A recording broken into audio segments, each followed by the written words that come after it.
And Patrick Haan joins us now. He's the head of petroleum analysis at GasBuddy. Patrick, thanks so much for joining us. Walk us through what American oil companies need before they can really make a commitment in Venezuela.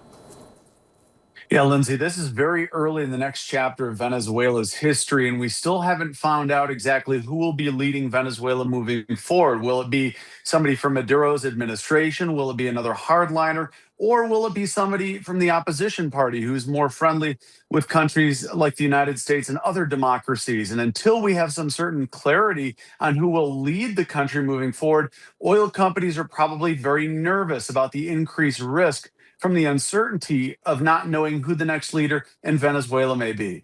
Why is the existing infrastructure in such bad shape, and what would it take it to repair? Yeah, a lot of this is decades in the making under Hugo Chavez and his seizure of U.S. oil company assets back in 2007 rather. We've seen a chronic mismanagement, corruption, and simply a lack of investment. Now, part of that due to U.S. sanctions that have heavily caused some of the acceleration and deterioration of this infrastructure. Having said that, as you point out, it would take likely years to start rebuilding this. Keep in mind, back in 2024 and 2019, Venezuela was also contending with regular blackouts. And certainly there's a lot of infrastructure that needs to be repaired before even another drop of oil is exported. There's going to have to be billions of dollars in investments and upgraders and pipelines and refineries and wells to all make this work. How do you see all of this impacting oil and gas prices, both in the short and long term? Well, as you mentioned, we did interestingly see some U.S. oil company stocks go up, although a lot of retail investors may be betting big on this.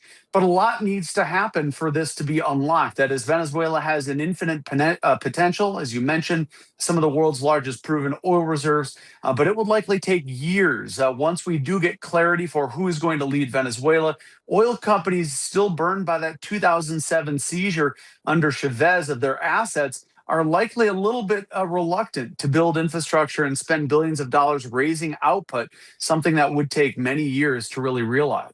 The U.S. is already the biggest oil producer in the world, but the type of oil in Venezuela that they produce, it's different. How so? Yeah, this is extremely heavy, amongst the heaviest types of oil in existence worldwide, meaning that some of this oil is essentially almost jello-like in its consistency, very thick. It generally requires diluents like naphtha and condensate to essentially make this oil a higher viscosity so that this can be moved. So we're talking about very thick, high impurity content in this oil. Only really high complexity refineries can process this oil. Some of these refineries in the Gulf Coast have already been for decades refining Venezuela's oil. But keep in mind, only a certain few and very complex oil refineries can generally handle this Venezuelan type of oil. Patrick Haan, very helpful analysis. Thanks so much. Thanks, Lindsay.